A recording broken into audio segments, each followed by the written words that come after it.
चलिए 21 से स्टार्ट करते हैं। Which of the following term refers to the financial statement analysis, क्या बोल रहा हूँ, financial statement analysis carried out mainly using the published financial statement information. Published हो चुकी है वो फाइनेंशियल स्टेटमेंट इन्फॉर्मेशन, ठीक है। तो which of the following term refers to the financial statement analysis, ऐसी फाइनेंशियल स्टेटमेंट एनालिसिस किया है मैंने, कैरिड आउट, ऐसे carried out mainly using the published financial statement information, ठीक है। वो पब्लिश हुई थी, उसको देखकर मैंने बनाया। उसे क्या कहते हैं इस एनालिसिस को? Public analysis, external analysis, internal analysis, investment review. तो उसको कहते हैं हम एक्सटर्नल एनालिसिस, क्योंकि वो एक्सटर्नल चीज़ से जो कि पब्लिश हुई थी एक्सटर्नली, ठीक है, उसको देख के मैंने बनाया। इसको पब्लिक एनालिसिस नहीं कहेंगे, इसे कहेंगे एक्सटर्नल एनालिसिस। ध्यान में रहेगा, ध्यान में रखो, नहीं रहेगा तो ठीक है।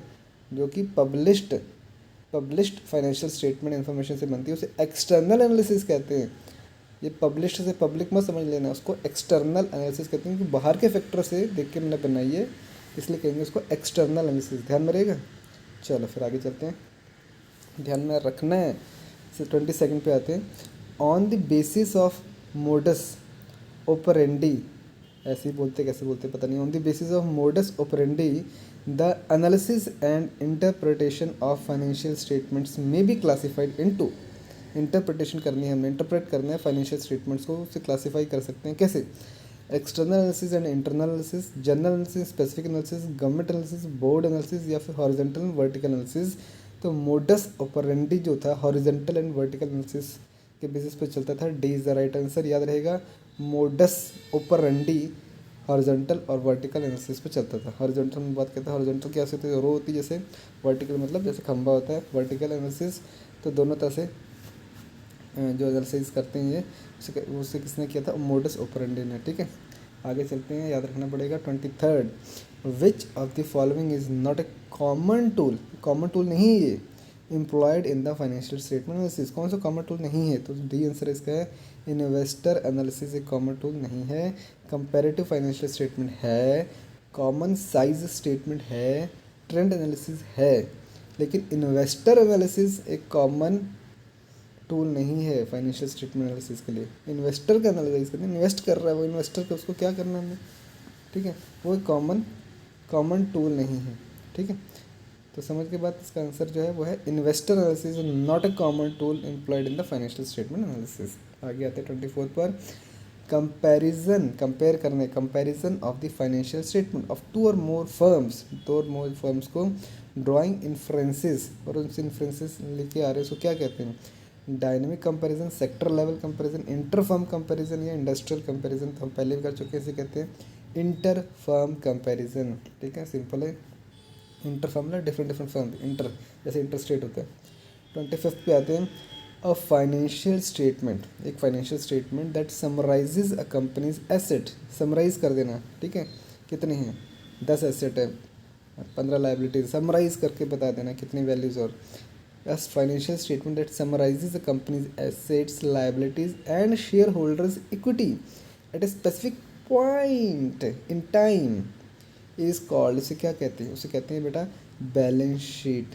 Assets, liability and shareholders equity जिसमें आता है एट ए पर्टिकुलर टाइम, इसे कहते हैं बैलेंस शीट। याद रहेगा, ये बहुत इंपॉर्टेंट है, ये बेसिक है, ठीक है। जो समराइज करते हैं company's assets, liabilities and shareholders equity at a specific point of time, इसे कहते हैं बैलेंस शीट, ठीक है। नेक्स्ट पे आते हैं 26। In a common size balance sheet, in a common size balance sheet each item is expected as a percentage of, हमने common size पहले बात की थी, परसेंटेज की बात होती है। परसेंटेज में क्या होता है? Equity capital, debt capital, fixed asset या टोटल एसेट। तो इसका सही आंसर है वो है डी, टोटल एसेट्स होते हैं, ठीक है। कॉमन साइज बैलेंस शीट में each item is expected as a percentage of total assets. किसकी बात होती है यहाँ पर? टोटल एसेट्स की बात होती है। समझ में आ गई बात, याद रहेगा। चलो आगे चलते हैं, याद रहेगा मुझे पता है। A method of financial statement analysis, एक मेथड है फाइनेंशियल स्टेटमेंट एनालाइज करने का, where figures shown in the financial statement, figures show कर रहे financial statement are converted into percentages, percentage में कन्वर्ट कर दिया उसको, so as to establish each element to the total figure of the statement is, इसे क्या कहते हैं, comparative financial statement, common size statement, trend ratio या पैरेलल स्टेटमेंट। तो बेटा इसका सही आंसर जो है बिल्कुल सही समझा है, कॉमन साइज स्टेटमेंट। जब परसेंटेज की बात आ गया तो कॉमन साइज बनाते हैं, याद रहेगा ये, कॉमन साइज स्टेटमेंट कहते हैं जब financial statement converted into percentages. तो कॉमन साइज बनाते हैं 100, 100 is a common size, 100 is common size, तो परसेंटेज में बना देते हैं उसको। 28 पे चलते हैं आप, on the basis of the material, on the basis of the material use for the analysis and interpretation, analyse भी करने इंटरप्रेट भी करने of the financial statement analysis, the financial statement analysis could be classified as sorry, external analysis and internal analysis, public analysis and private analysis, general analysis, specific analysis, government analysis and board analysis. तो सही answer रहेगा इसका external analysis and internal analysis. ध्यान से सुनो question को, on the basis of the material used for the analysis and interpretation of the financial statement analysis, the financial statement analysis could be classified as.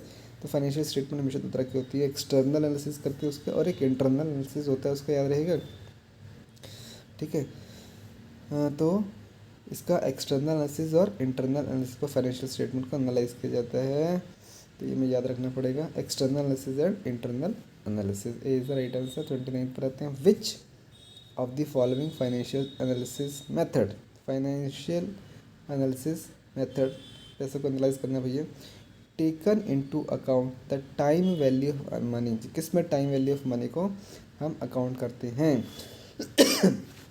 Sorry, A pay back method, B bail out pay back method, net present value method, ये pay back method for unequal return. तो ये बहुत important, यानी very very very very very very important है। इस जो time value की बातें होती हैं वो नेट प्रेजेंट वैल्यू मेथड में होती है। तो टाइम वैल्यू ऑफ मनी की बातें नेट प्रेजेंट वैल्यू में होंगी, ध्यान से सुन लो, फिर से सुन लो, टाइम वैल्यू ऑफ मनी की बातें नेट प्रेजेंट वैल्यू मेथड में होंगी। फिर से बोलता हूँ, टाइम वैल्यू ऑफ मनी की बातें नेट प्रेजेंट वैल्यू मेथड में होंगी, ठीक है। वेरी वेरी इंपॉर्टेंट क्वेश्चन ये आते ही आते हैं।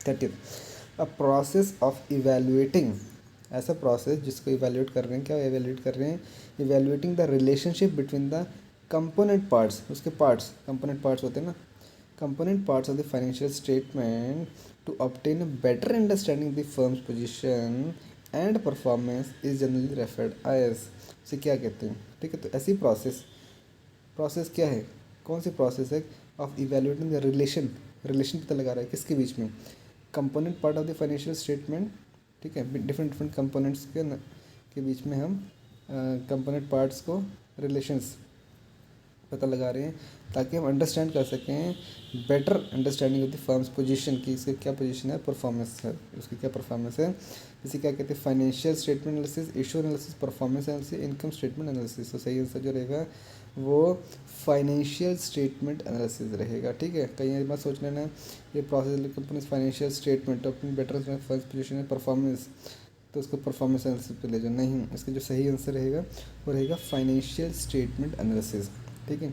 तो हम बेसिकली कर कह रहे हैं process related relationship between the component parts of the financial statement, तो फाइनेंशियल स्टेटमेंट ही एनालाइज कर रहे हैं, उसके कंपोनेंट पार्ट्स फाइनेंशियल स्टेटमेंट कर रहे हैं ताकि उसकी परफॉर्मेंस देख सकें, ठीक है। लेकिन एनालिसिस क्या कर रहे हैं, उसके कंपोनेंट पार्ट्स फाइनेंशियल स्टेटमेंट्स का, तो फाइनेंशियल स्टेटमेंट एनालाइज कर रहे हैं, तो सही आंसर जो है इसका वो है ए फाइनेंशियल स्टेटमेंट एनालिसिस, ठीक है। दिमाग के बाद ध्यान रहेगा, कंपोनेंट पार्ट्स फाइनेंशियल स्टेटमेंट देख रहे हैं तो क्या कहते हैं उसे फाइनेंशियल स्टेटमेंट एनालिसिस, ठीक है।